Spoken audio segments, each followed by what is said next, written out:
Last week, actually this week, the new administration has come up with increasingly creative and cruel ways to other people and to upend, if not entirely destroy the rule of law, especially as it pertains to people of color in this country. Welcome to the new Jim Crow.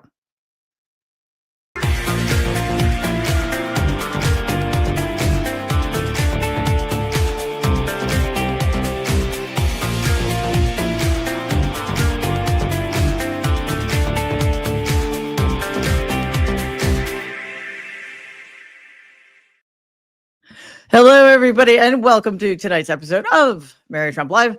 It's great to be here with you. I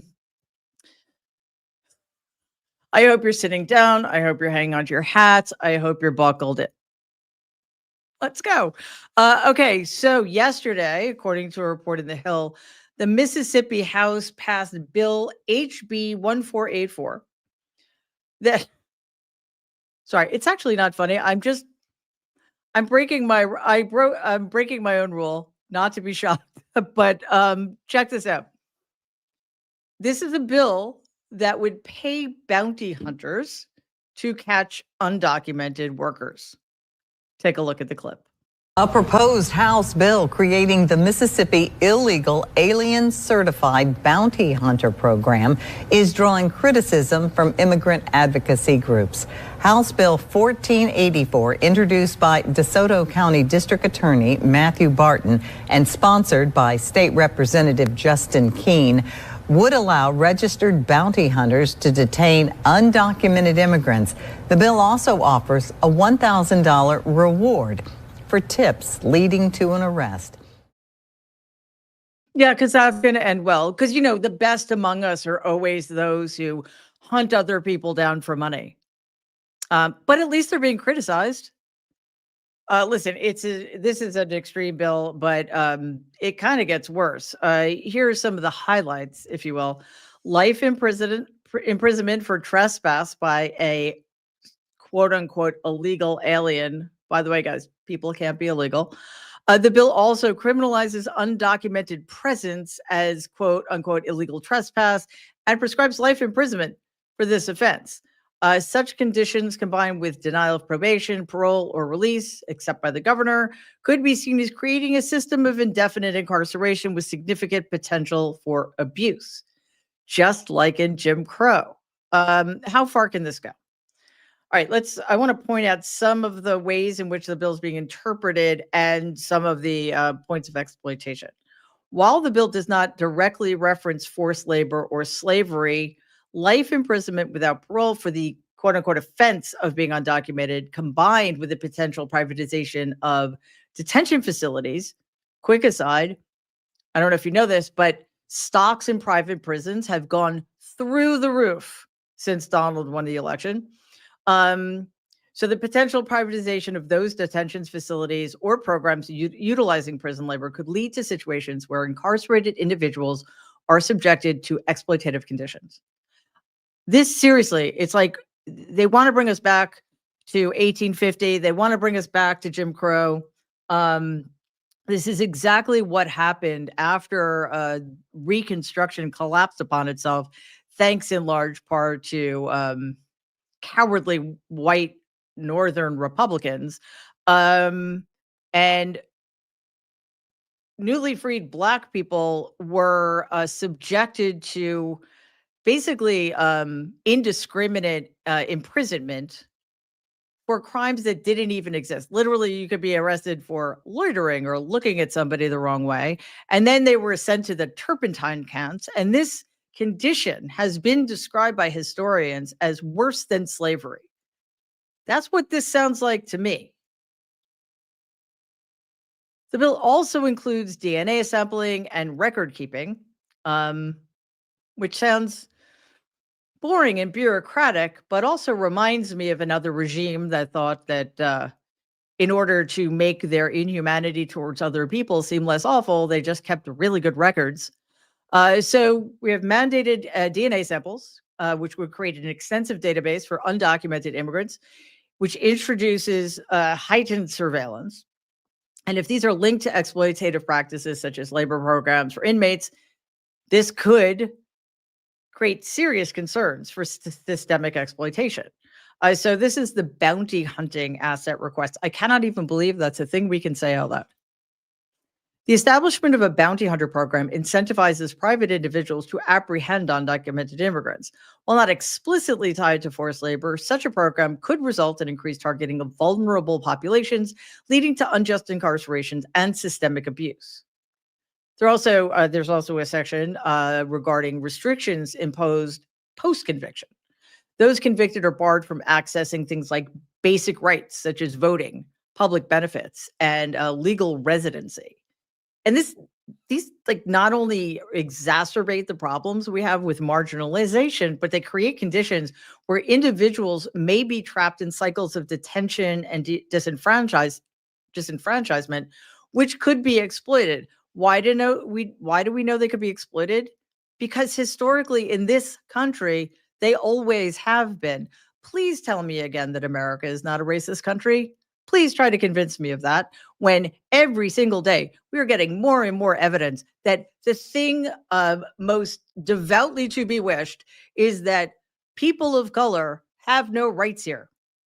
The great othering has begun, and in 5 short days, they have made a lot of progress towards that end. Sadly, there are many, many other issues related to this that we're going to have to contend with. Obviously, this emboldens the worst among us. This emboldens the racist. This emboldens the people who will be bounty hunters and get paid for hunting down people. So again, it's been this sort of unceasing stream of executive orders and changes within the government that we're seeing play out in ways that may not seem like that big a deal, but really, really are. For example, the Department of Justice has indefinitely suspended the observance of programs for events like Black History Month and Women's History Month, and has advised U.S. attorneys' offices throughout the country to do the same. This action is part of implementing an executive order and guidance memorandum aimed at combating diversity, equity, inclusion, DEI initiatives, which Donald ordered this week. Black History Month, by the way, this is all to battle the woke mind virus, right? Let's get this in our heads. The synonym for woke is empathetic. It's very dangerous, I know. And by the way, it's not really exclusively a Democratic thing, because do you know who was president when Black History Month was officially recognized? Gerald Ford, Republican. Yes, he acknowledged this back in 1976, and Congress designated February as Black History Month in 1986. In Kentucky, getting back to the bad stuff, police are investigating a series of racist Ku Klux Klan flyers telling immigrants to leave now. These flyers were distributed across the state on Inauguration Day, and many people have found them lying around the communities. Check out this clip. I found it this morning when I came over, and it was like literally laying next to my car. Bonnie was visiting her sister's house in Bellevue when she got out of the car and saw something in the snow. There was one in her street and one in her neighbor's yard. She flipped it over, and it was a flyer with "Leave Now, Avoid Deportation" on it. Under that, info for KKK groups in Ohio, Indiana, Kentucky, and Pennsylvania. It's very scary to see something like that. People may not know this, but until recently, the KKK was sort of on its last legs because of successful lawsuits brought against the viciously racist organization by the Southern Poverty Law Center. And now we see what's happening. They are back in the game thanks to Donald Trump and people like Stephen Miller. But let's not call them fascists.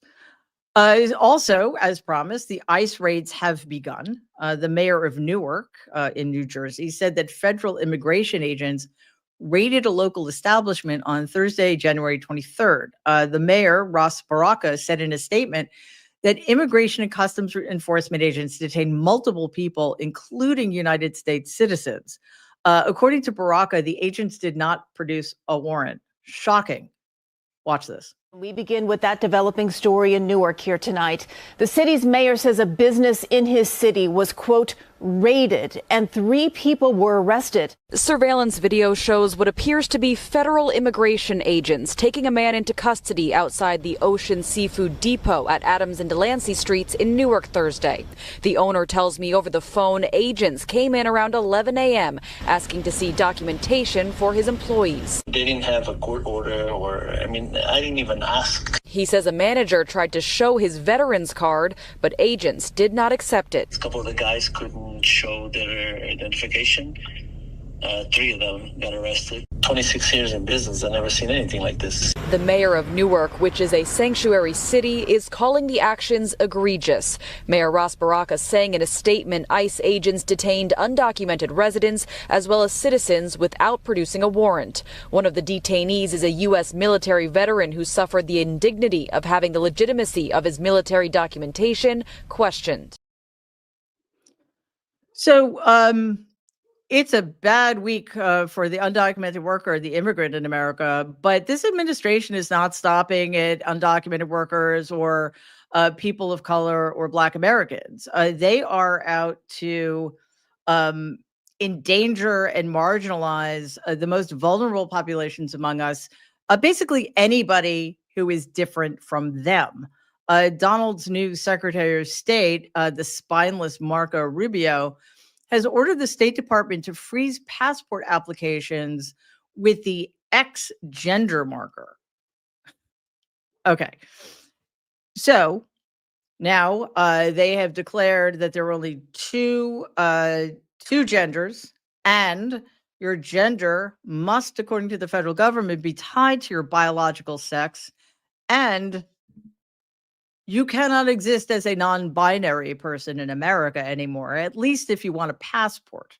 I'm sure in many, many states, this will also apply to driver's licenses, which is why this year we need to elect as many Democratic governors as possible. For reasons that I'm not entirely sure, because he's so useless, Donald and his entourage headed off to the Carolinas, North Carolina or South Carolina, I'm not sure, and California, to take stock of the damage and complain to about President Biden and a tiny fish that has absolutely nothing to do with the toll that catastrophic climate change is wreaking on California, right? But Donald's got the smelt in his head and he cannot let it go. But again, before California, he stopped at North Carolina, which has suffered severe damage from Hurricane Helene. After landing in Asheville, he met with reporters and immediately said that everyone thought he was headed to California, but he had to stop in North Carolina because he believes people have just been treated so poorly. Let's see. North Carolina is generally speaking a red state. Yes, they have a Democratic governor. Right. But let's remember, who was it when running for office and not president who made it harder for North Carolinians to receive FEMA aid because through a concerted campaign of disinformation, he made people believe that the Biden administration was not going to help them. Yeah, that would be Donald. Of course, the war room brought Donald the tough questions. A lot of Americans think that this is symbolic of what your campaign was all about. America first, putting your priorities to Americans, even going to California where their policies might have been one of the biggest reasons why they've had these problems, but you're putting the American people first. Your thoughts on that? We are. Well, thank you. I like that question. Boy, I want more questions like that. That's even a statement. Thank you very much. He's a good man, that guy. And he's also a very professional reporter, I have to say. Thank you very much. Yeah. Okay. Pravda, anyone? Also, by the way, none of that's true. America first, except if you're from a blue state. I mean, come on, guys. This whole week, Donald and the Republican Party, especially Speaker of the House Mike Johnson, have been saying, you know what? We don't like Gavin Newsom, and his policies are terrible, even though we're making them up and we're lying about everything. So we're not going to give California aid. It's just absurd for anybody to say that. But again, there is a right-wing media ecosphere that is solely existing for the purpose of doing that. Of course, requests for disaster aid have become political because Donald criticized Biden's response to those disasters before he took office. North Carolina Governor Josh Stein, thank goodness a Democrat, and Gavin Newsom of California, also a Democrat, have been attacked by Donald for no reason other than they are Democratic governors. In the process, Donald, has made their jobs to help their citizens harder. Just to make things worse, more fires started in Southern California this week. Let's take a look at this clip. Strong winds and bone-dry conditions in Southern California helped fuel the flames of two new wildfires, the Sepulveda and the Hughes fires, the latter of which grew more than 10,000 acres across the northern Los Angeles community of Castaic since igniting late Wednesday morning. The Sepulveda fire, a lot smaller at only 40 acres, that's burning near a highway in Sherman Oaks, the 405. Meanwhile, fire crews continue to work on containing the Palisades, Eaton, and Clay fires. Both the Palisades and Eaton fires made their marks as some of the most devastating fires in California history. Forecasted rain this weekend raises new concerns about possible mudslides and flooding in those areas. Yeah, I mean, it's hard to wrap your head around. And as always, our thoughts go out to everybody who's continuing to suffer out there.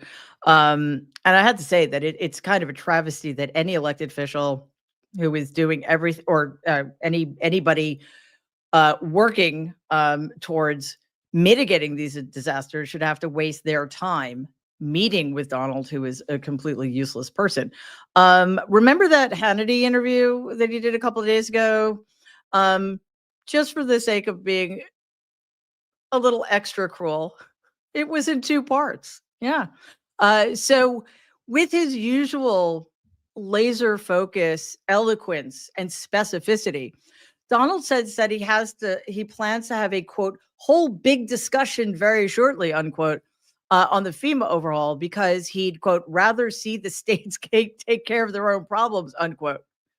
And again, this was in the Hannity interview. Let's watch. All it does is complicate everything. FEMA has not done their job for the last 4 years. I had FEMA working really well, and FEMA is going to be a whole big discussion very shortly, because I'd rather see the states take care of their own problems. You know what I'd rather see? I'd rather see blue states take care of their own problems and see what happens to the red states. Because why? Why would that matter? Well, because almost all the red states are, quote unquote, welfare states, which means they take more in federal dollars than they give. Whereas states like New York and California give much, much more to the federal government. So let's see how that would work out. I, of course, am not advocating for that because I'm not a monster. Anyway, Donald, as we know, the main reason he's in office, other than stealing as much as possible from the U.S. Treasury, is to make people's lives miserable, especially those people he considers his political enemies. He confirmed on Friday that he stripped the Secret Service protections from Dr. Anthony Fauci, former ambassador to the UN, John Bolton, and former Secretary of State, Mike Pompeo, among others, in just the latest pattern of retaliation against his, again, perceived political adversaries. I think it's safe to say that somebody like Anthony Fauci was just trying to do his job, and Donald didn't like it. I don't really think that Fauci had any animus. I mean, he might now, but he was just trying to get people to survive COVID, and Donald had a problem with the way he went about it, I guess. So at a press conference, Donald was asked if he would take responsibility if anything happened to these men. And I think this is true of both Bolton and Pompeo. The reason they have Secret Service details in the first place is because Iran has put a price on their heads. This is Donald's response. Security detail for Anthony Fauci was terminated last night, sir. Do you have a comment? No, I think, when you work for government, at some point your security detail comes off. And, you can't have them forever. So I think it's very standard. If it would be for somebody else, who wouldn't be asking the question. He took some off other people, too. But you can't have a security detail for the rest of your life because you work for government. Would you feel partially responsible if something would have happened to, say, Dr. Fauci No. or John Bolton? No. They all made a lot of money. They can hire their own security, too. Fauci made a lot of money. They all did. So if they, felt that strongly, I think that certainly I would not take responsibility. Yeah, because he doesn't take responsibility for anything. Also, by the way, you and your useless children are going to have Secret Service details forever. And I think it's worth pointing out the only reason Dr. Anthony Fauci needs one is because Donald turned the base against him. And Americans want him dead because of Donald Trump. All right, more in this Hannity interview. Donald, remember, who said that he was going to end the Ukraine war, not on day one of his administration, but the day after the election, has not done that yet. And he actually suggested, he had the unmitigated gall to suggest that President Volodymyr Zelensky of Ukraine should have surrendered to Russia to prevent the ongoing war, implying that Zelensky's decision to resist is what led to the conflict. And Zelensky, I will say this, he wants to settle now. He's had enough. He shouldn't have allowed this to happen either. No. If he's no angel, he shouldn't have allowed this war to happen. First of all, he's fighting a much bigger entity, okay? Much bigger. Everybody keeping score at home. Russia, hostile foreign power. Putin, madman. Zelensky, democratic leader of Ukraine, our ally. Ukraine falls. Let's see what happens to the rest of Europe. So yes, Zelensky shouldn't have let it happen. You know who shouldn't have let it happen? We shouldn't have let it happen. We could have ended this if we'd given Ukraine enough aid from the get-go. Now it remains to be seen what is going to happen. Donald is not going to do the right thing. Also begs the question, how did we let him happen? But we'll be grappling with that for quite some time. As you may know, Bob Kennedy's confirmation to be Secretary of Health and Human Services, his hearings are scheduled for next week. The Senate Finance Committee will hold its session on Wednesday, January 29th, followed by the Senate Health, Education, Labor, and Pensions Committee on January 3rd. We'll keep you up to date on all of that. And we'll live stream those hearings that we think would be the most interest to you. And this is unexpected. I know I said I wasn't going to be surprised by anything, but I was talking about Donald.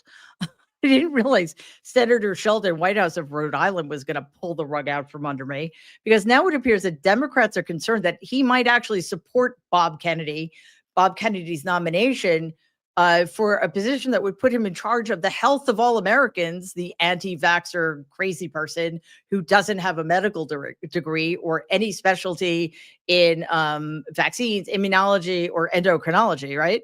But why might Sheldon Whitehouse, who in other matters seems eminently sane and level-headed, why might he support Bob Kennedy? Well, they've been lifelong friends since going to law school together. Don't you know? I'm sorry, Senator, that is not enough of a reason at all. It also has something to do with the fact that Rhode Island has some specific healthcare issues, which will require some regulatory flexibility from the Department of Health and Human Services. Yeah, and I'm sure the only person who could accommodate that would be the crazy anti-vax guy who wants to kill all of us with polio. Anyway, if White House were to support Kennedy's confirmation, we're in big trouble because that gives Republicans permission to do the same. Okay. Breathe, inhale, exhale, right? That's how it works. A lot of legitimately terrible news that we just went through. It's been a tough week. It's been a long week, but it's not going to change anytime soon. So we have to find the light wherever we can. From now on, we're going to end every episode of Mary Trump Live with something that we're going to be calling Mary Trump Media's emotional support moment. Okay, pithy. So we're going to start by discussing the alarming development, and then we're going to make you feel better about it. Yesterday, we talked about this, I think, during the Nerds yesterday. Donald's administration sent a directive to federal employees demanding they report any continued or disguised diversity, equity, inclusion, and accessibility efforts, DEIA, warning of quote-unquote adverse consequences if they fail to comply. In other words, they want federal employees to narc on their on their colleagues, co-workers, or employees.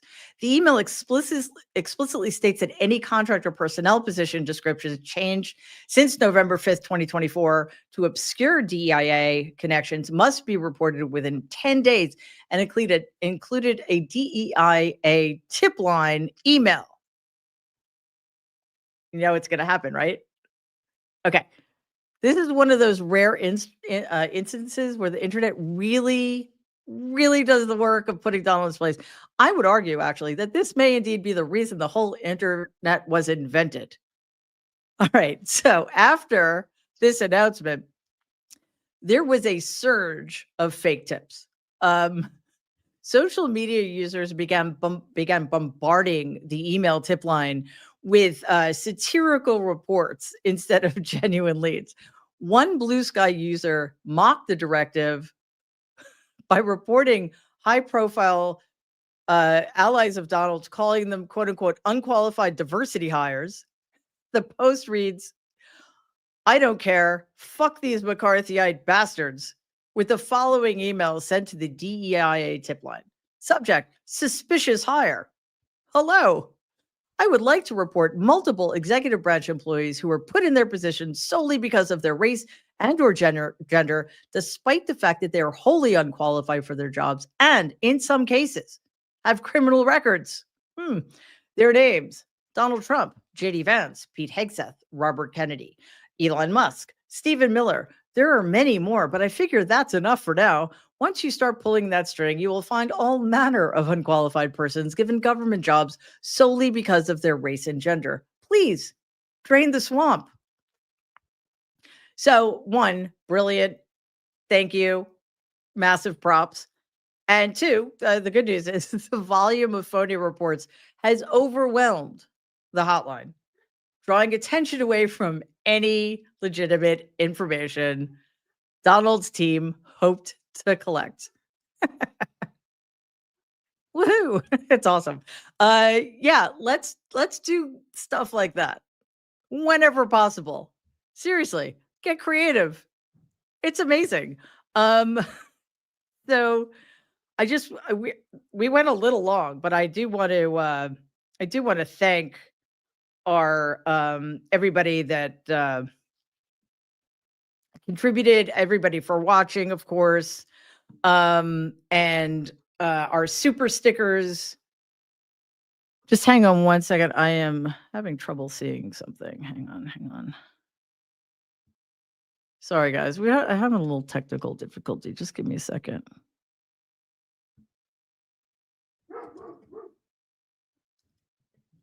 Mercedes is going to bail me out.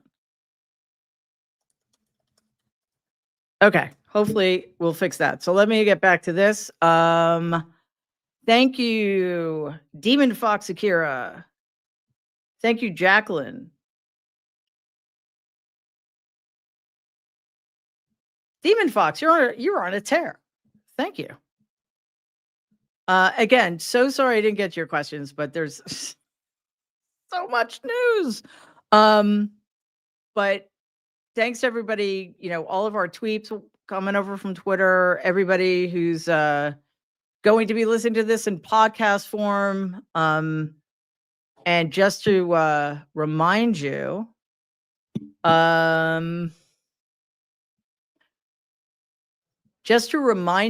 not remind you, because this is the first time I think I'm talking about it. There's something very, very exciting happening. Friend and fellow nerd adventurer Danielle Moody has created what she's calling the Changemaker series. This focuses on LGBTQI leaders and change makers. And given everything we've been talking about, everything that has been going on over the last, not just 5 days, obviously, although things are getting exponentially worse, but over the decades, this is really, really, really important. Today's episode is with Andrea Montanez, who is a former undercover cop tasked with taking down Pablo Escobar's drug cartels. And now she's taken on the Florida Medical Board and Ron DeSantis, governor of Florida. So this is really important content. And we're going to bring more of that here because we need to be looking at all of this from different perspectives, especially from the perspective of people from affected populations. So the fact that Danielle is doing this, is taking this on is phenomenal. And you know her, she's fantastic. You need to check out all of her work. She's going to have a new show debuting on the Married Trump channel, but she has her own YouTube channel that you should check out where she has new content every day. So yeah, we're really proud to be hosting the Changemaker series. And please check it out yourselves, but also share the information with other people. I think you're going to get a lot out of it. All right, that does it for us. Thank you to our super awesome moderators. Thanks, Mercedes. I just used the word super as an adverb for the first time in my life, and now I'm ashamed. So, I'm blushing, actually, because I'm like, where did that come from? So I'm just going to call you awesome moderators from now on and try to regain a little of my dignity. Just kidding. Thanks, Mercedes, Lexi, Balone, Dennis. You guys are great. And we will, it's Friday. I'll be back Sunday, 6 p.m. Eastern live for Ask Me Anything Within Reason. But of course, we'll have videos throughout the day tomorrow and Sunday. And Mary Trump Live. We'll be back Monday, 6 p.m. Eastern. And in the meantime, please, everybody. Oh, wait, one of our favorite things, our new show. I think we just had the first episode last week. It's called Trump Trolls Trump. Yes, it is. And you know what's awesome about it is there is no shortage of material. So definitely check that out. We think you'll enjoy it. It's a little lighter. We need as much to laugh at as possible. Anyway, thanks so much, guys. Have an amazing night, and I will see you soon. In the meantime, please stay safe and be kind.